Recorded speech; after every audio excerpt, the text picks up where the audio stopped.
sih.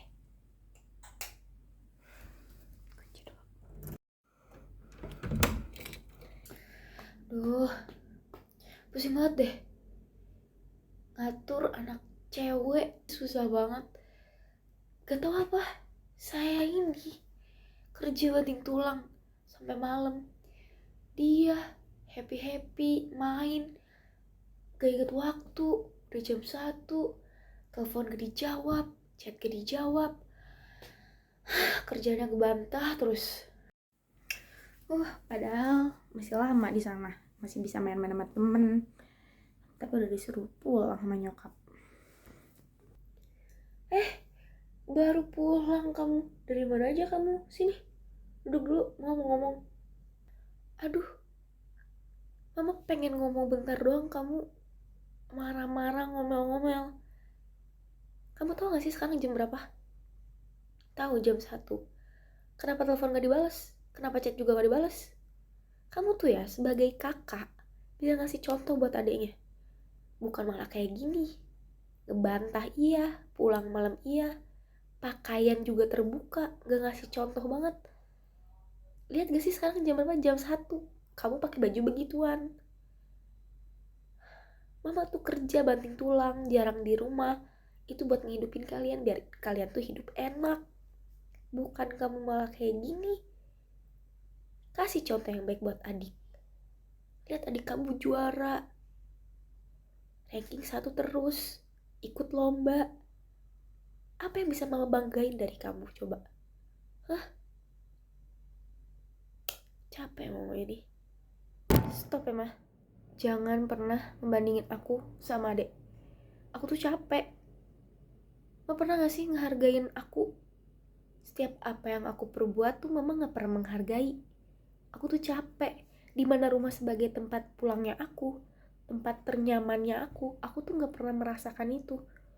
Dan aku tahu mama emang banting tulang cari duit buat hidupin kita berdua. Tapi mama tuh gak selalu ada buat kita. Semenjak ayah meninggal dan mama sama cowok itu, mama tuh beda. Mama tuh selalu memfokuskan diri itu, dan perhatian mama itu buat ade dan mama doang. Mama pulang cuma buat ngeliat keadaan kita doang kan. Habis itu mama mau pergi lagi kan sama cowok itu.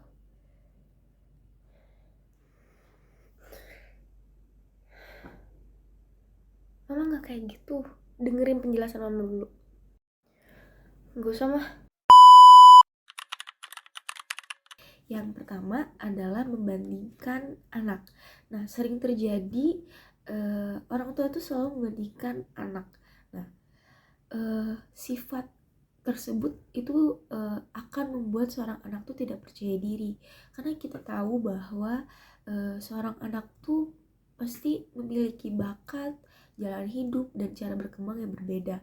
Nah, kalau setiap orang tua membandingkan anaknya terus-menerus, menimbulkan rasa ketidakpercayaan diri, bahkan memicu pemberontakan pada anak tersebut. Lalu yang kedua ada kasih sayang.